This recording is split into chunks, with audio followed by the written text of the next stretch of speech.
قلیل، تم بہت ہی تھوڑا عرصہ رہے۔ اور ایک اور قرآن پاک کی آیات آتی ہیں جن کے اندر مفہوم یہ ہے کہ اس کو ایک دفعہ جہنم میں ڈبکی دی جائے گی اور جنت میں دی جائے گی، اور پھر وہ کہے گا یا اللہ یہ تو بہت ہی کم وقت ہے، میں تو اس کو اس بارے میں سوچ بھی نہیں سکتا۔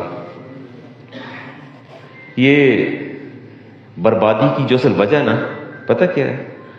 کثر من العمل۔ میرے نبی نے فرمایا امیدیں کم کرو۔ کیا کرو؟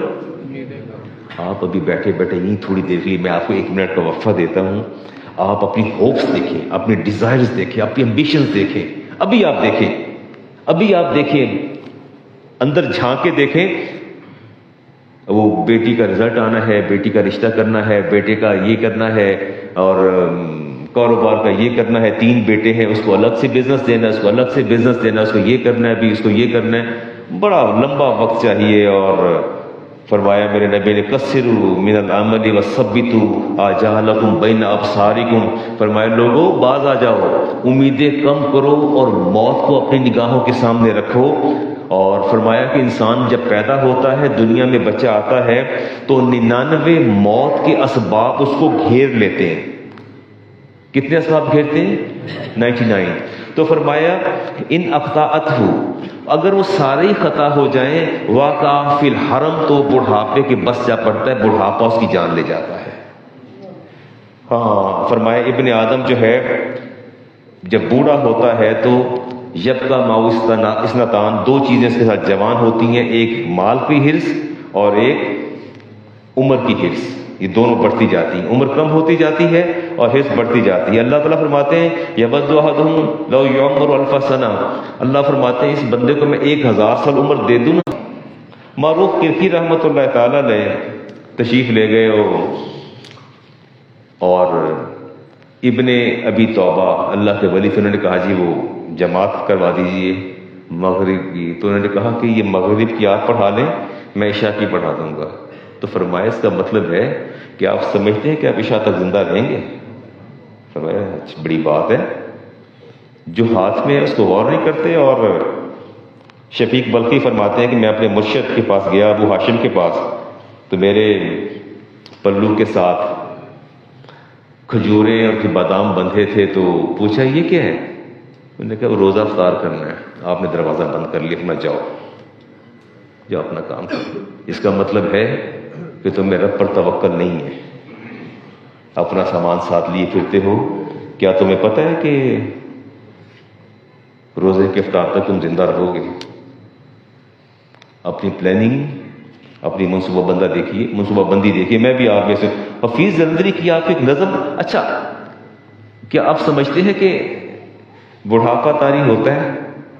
اچھا میں نے یہ دیکھا ہے کہ بڑھاپا طاری ہو بھی جائے پر دل مانتا نہیں ہے۔ مانتے تھے نہیں؟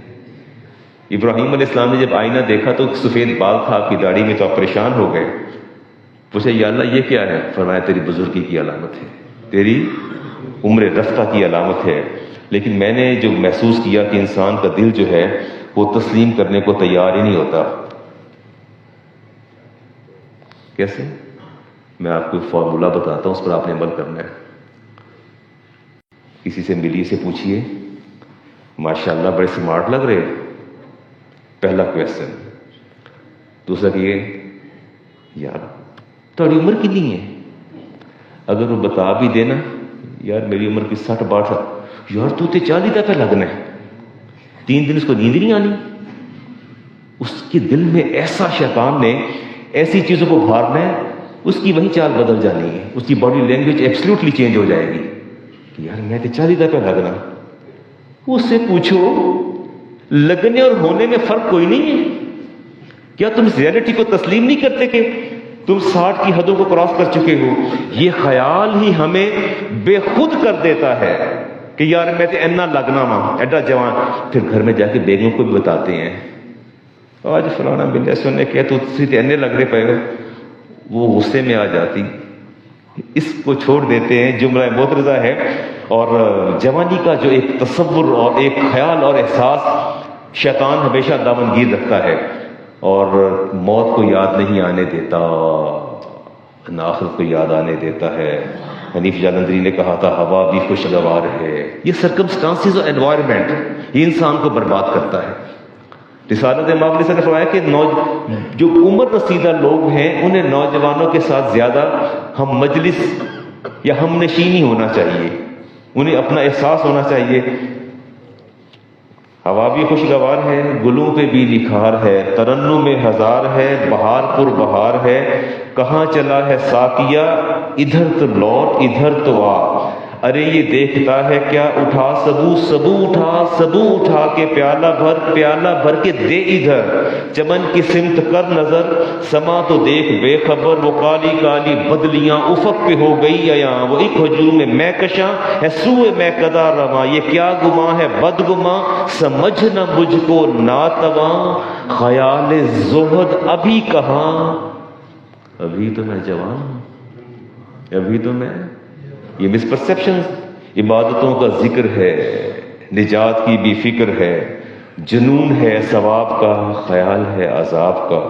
مگر سنو تو شیخ جی عجیب شے ہیں آپ بھی, بھلا شباب و عاشقی الگ ہوئے بھی ہیں کبھی. میرے ایک عزیز کل جا رہے تھے اور انہوں نے کہا کہ جی میں وہ ناران کاغان کلام جا رہا ہوں اور ٹرپ جا رہا, ٹرپ کے ساتھ. میں نے وجہ پوچھی تو انہوں نے بہت سی وجوہات بتائیں کہ لائف کو انجوائے کرنا چاہیے. اس گروپ میں لڑکیاں بھی ہیں, لڑکے بھی ہیں, اساتذہ بھی ہیں, کالج کی انتظامیہ اہتمام کرتی ہے. مگر سنو تو شیخ جی عجیب شے ہیں آپ بھی, بھلا شباب و عاشقی الگ ہوئے بھی ہیں کبھی. حسین جلوہ ریز ہوں, ادائیں فتنہ ہو, ہوائیں عطر بیز ہوں تو شوق کیوں نہ تیز ہوں. نگار ہائے فتنہ گر, یہ دنیا کو حفیظ جالندری نے نگار ہائے فتنہ گر کہا.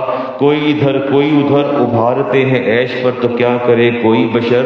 چلو جی قصہ مختصر تمہارا نقطہ نظر درست ہے تو ہو مگر ابھی تو میں جوان ہوں.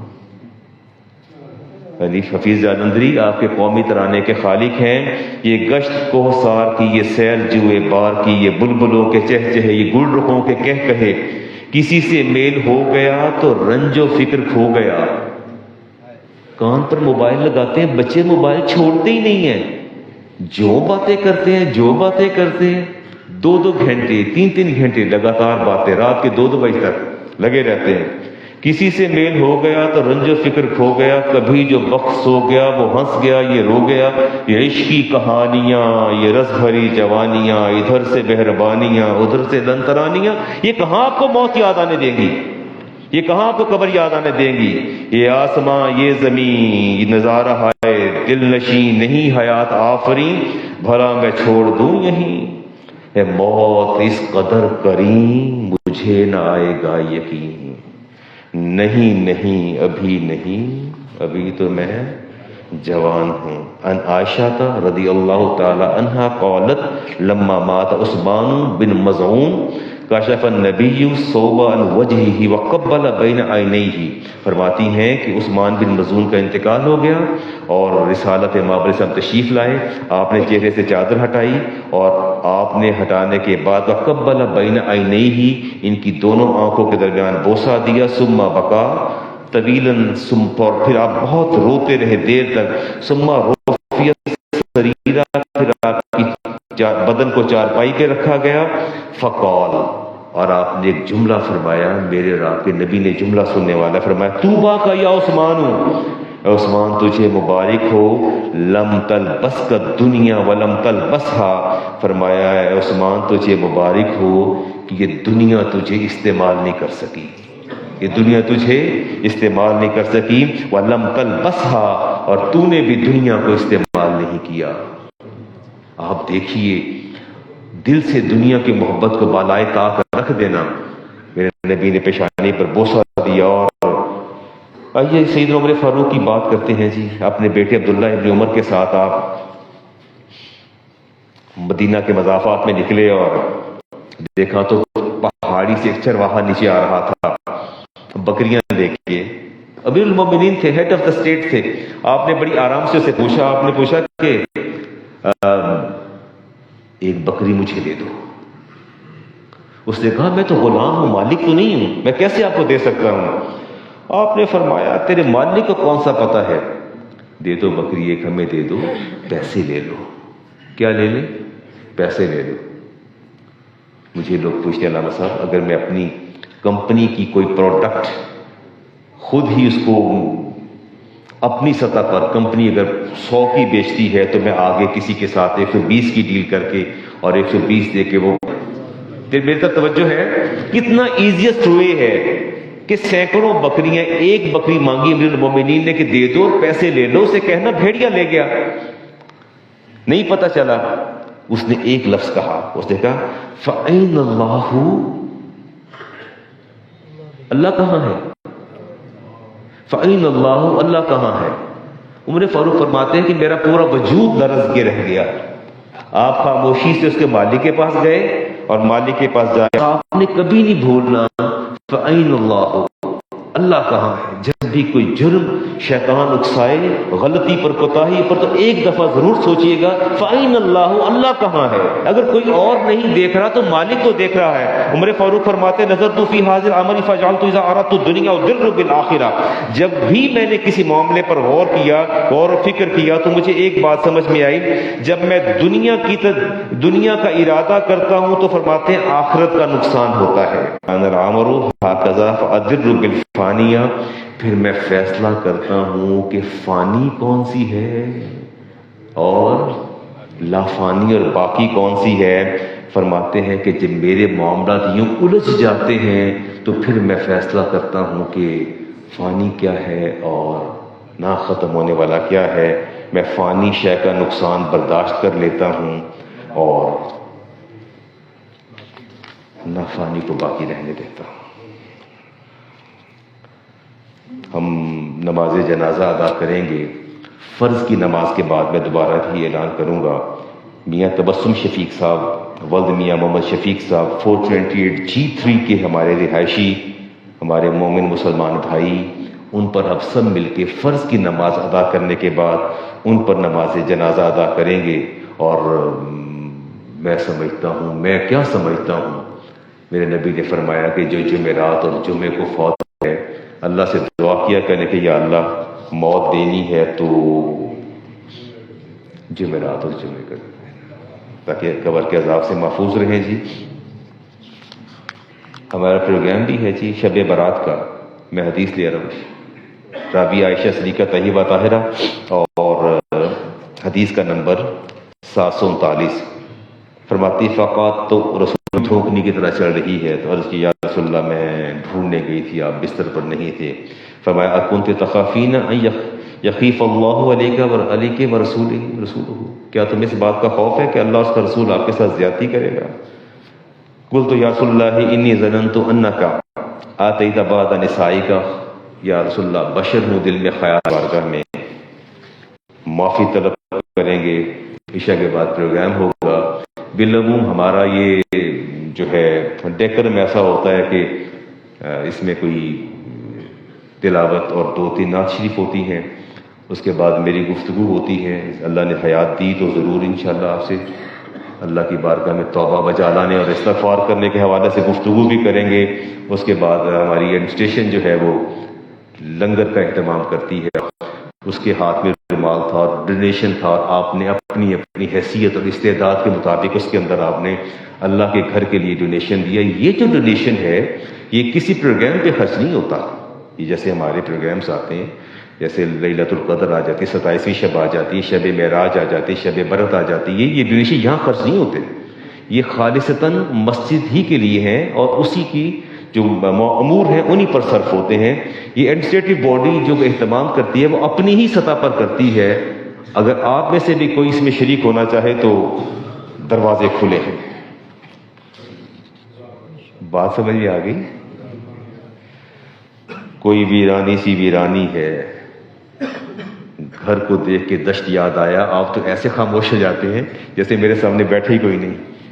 پوچھ رہے ہیں سوال کہ علامہ صاحب to convey an Islam to so and so it will become necessary for him to convey the Islam۔ وہ پوچھتے ہیں علامہ صاحب یہ جو کہتے ہیں کہ یار میرا اسلام کہہ دیں انہوں نے جا کے، so it is necessary اور واجب for us to convey the salam. یہ ہمارا ایک معمول ہے نا، کہنے اچھا چل رہے ہو، اچھا یار میرا بھی سلام کہہ دینا. کہنے والے کو پتہ بھی ہوتا ہے کہ اس نے نہیں کہنا، اور جس کو ذمہ داری سونپی جا رہی ہوتی ہے اس کو پتہ یار میں کیڑا کہنا ہے، وہ تو ذکر نہیں کرتا آپ کا، وہ تو ذکر نہیں کرتا آپ کا. کوئی نوجوان پوچھ رہے کہ علامہ صاحب یہ ضروری ہے اسلام کہنا؟ تو میں اس کو دیکھ رہا تھا جی، اگر اس کو آپ ٹیک اپ کرتے ہیں، یس کہتے ہیں، دین اٹ بیکمز واجب. پھر یہ کیا ہے؟ واجب ہے، اور واجب پورا کرنا لازم ہے جی، اس پر آپ کوتاہی نہیں کر سکتے. ٹھیک ہو گیا جی. دوسرا پوچھ رہے ہیں کہ علامہ صاحب یہ عقیقہ جو ہے اس performed upon the birth of a child, یہ بچے کی پیدائش پہ ہوتا ہے، اور اگر بچہ جو ہے وہ فوت ہو جائے تو از اٹ نیسیسری اور پرمیسیبل ٹو پرفارم دا عقیقہ after death of the child? بچے کی موت کے بعد وہ پھر عقیقہ لازم رہ جاتا ہے یا نہیں ہو جاتا؟ تو یہ اصل میں بیسیکلی گریٹیٹیوڈ ہے فار دا بلیسنگ آف اللہ، جو اللہ نے آپ کو نعمت دی ہے اس پر ایک گریٹیٹیوڈ ہے. یہ کہ ماں اگر صاحب نصاب ہو،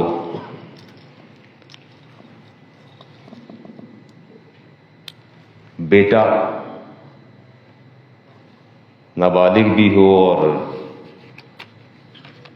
شریف فقر کی حد تک بھی جاتا ہو، تو کیا اس کو زکوٰۃ دی جا سکتی ہے؟ اب یہاں ایک فرق رکھیے گا، ماں اور باپ اگر صاحب نصاب ہے، غنی ہے، مالدار ہے، اس کے نابالغ بیٹے کو آپ زکوٰۃ نہیں دے سکتے، زکوٰۃ نہیں دے سکتے. لیکن ماں اگر فائنینشلی اسٹرانگ ہے، بیٹا جو ہے وہ اس پر توجہ نہیں دیتی، اس کا خیال نہیں کرتی، اس کو آپ زکوٰۃ دے سکتے ہیں. ماں کا غنی ہونا شمار نہیں ہوگا.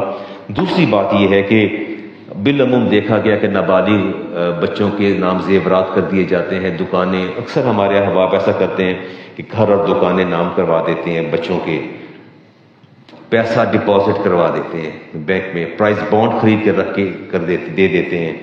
ان کے بارے میں کیا خیال ہے؟ اس کی زکوٰۃ کون دے گا؟ میں just I am sighting example of my self. میں اپنی مثال دیتا ہوں کہ فرض کریں میرے 4 بیٹے، میرے ایک ہی بیٹا ہے، 4 بیٹے ہیں، میں نے سب کے نام دکانیں الگ الگ بنا دی ہیں، چھوٹے بچیاں کر دی ہیں، دکانیں ان کے نام کر دی ہیں. نابالغ بیٹیوں کے لیے اور بچوں کے نام دکانیں، مکان سب کچھ کروا کے زندگی میں کر دیا کہ یہ مکان ان کا، بچے نابالغ ہیں، زیورات، دکان، مکان اور جو کیش، زکوٰۃ کون دے گا اس پر؟ اگر وہ ملینز میں ہے پراپرٹی کی، زکوٰۃ کون دے گا؟ میری تو ملک ہی نہیں ہے، میں تو مالک ہی نہیں ہوں. اگر آپ کہتے ہیں علامہ صاحب زکوٰۃ آپ دیں گے، مگر میں تو اپنی ملک سے خارج کر چکا ہوں، میں نے تو ہبہ کر دیا اور میں نے ایجاب و قبول بھی کر. وہ کہتے ہیں جی نابالغ بچوں پر زکوٰۃ نہیں ہے، آپ نے 1 کروڑ بیٹے کے اکاؤنٹ میں جمع کروا کے ہبہ تام کر دیا، ٹرانسفر آف کمپلیٹ اونرشپ وہ آپ نے کر دی ہے، بچے کی طرف چلے گی. بچہ نابالغ ہے، نابالغ پر زکوٰۃ نہیں ہے، میری ملک میں نہیں ہے، میں مالک نہیں ہوں، میں اپنی ملک سے خارج کر چکا ہوں، ہبہ تام ہو چکا، مکمل ہو چکا ہے. زکوٰۃ کون دے گا؟ نو باڈی ول پے زکوٰۃ. زکوٰۃ کوئی بھی نہیں دے گا. زکوٰۃ کی بلوغت کے بعد جو ہے زکوٰۃ ان پر ہی فرض ہوگی. جی کوئی سوال تو نہیں تھا؟ آواز آئی کوئی؟ جی اگر بچے نابالغ ہیں اور ماں باپ پیرنٹس نے جو ہے وہ ان کے نام پہ ٹرانسفر کر دی ہے، جی پھر اس کو بعد میں وہ استعمال کرنے کا حق تو نہیں رکھتے؟ نہیں، آپ استعمال کا حق تو اسے پوچھ کے کریں گے نا. آپ ملک سے، آپ اس کو ڈائریکٹ استعمال نہیں کر سکتے، آپ اپنی ملک سے خارج کر چکے ہیں، آپ اوائڈ کریں گے، آپ اس کو اوائڈ کریں گے. جو چیز آپ کی ملکیت نہیں ہے آپ اس میں تصرف کیسے کریں گے؟ ایک چیز اپنی ملک. ہاں دوسری بات یہ ہے کہ اگر آپ کسی یتیم کو زکوٰۃ دیتے ہیں، کسی مسکین کو دیتے ہیں اور وہ نابالغ ہے، اس کا کسٹوڈین اس کا باپ ہوگا یا ماں ہوگی یا اس کا جو بھی اس کا وکیل ہوگا وہ اس کا کسٹوڈین ہوگا. اگر آپ یتیم بچے کو، جیسے آپ مدارس کے اندر زکوٰۃ دیتے ہیں، چھوٹے چھوٹے یتیم بچے ہوتے ہیں، آپ ان کے جو ناظم ہیں، جو ان کے آرگنائزر ہیں، اس کو آپ زکوٰۃ پکڑا دیتے ہیں، وہ ایز اے وکیل، as a agent, as a custodian اس کو وہاں استعمال کرتا ہے. اور یہ چیز جو ہے وہ اپنا اس پر اس طرح اس طریقہ کار سے کیا کیا جا سکتا ہے. جی یہ دوسری بات میرے سامنے آ رہی ہے، یہ بالغ اولاد کی ذمہ داری کس پر ہے؟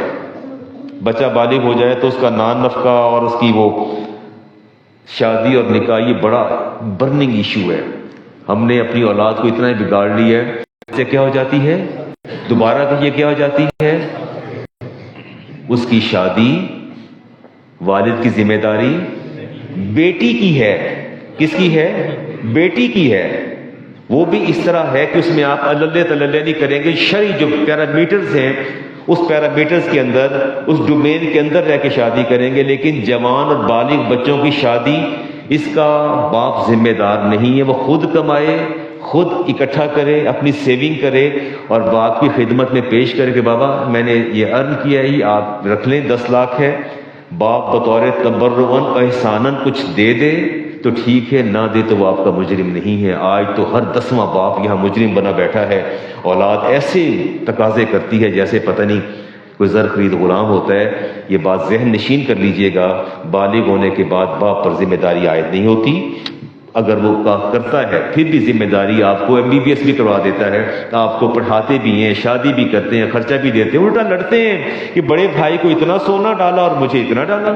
وہ تو یوں لڑتے جھگڑتے ہیں، ان کے نام یہ کر دیا، مجھے یہ نہیں کیا. تو یہ جو کچھ والدین کرتے ہیں بطور تبرع اور احسان کرتے ہیں، آپ ان کو جو ہے بالکل مت ٹوکیے بلکہ ان کے شکر گزار ہو جائیے.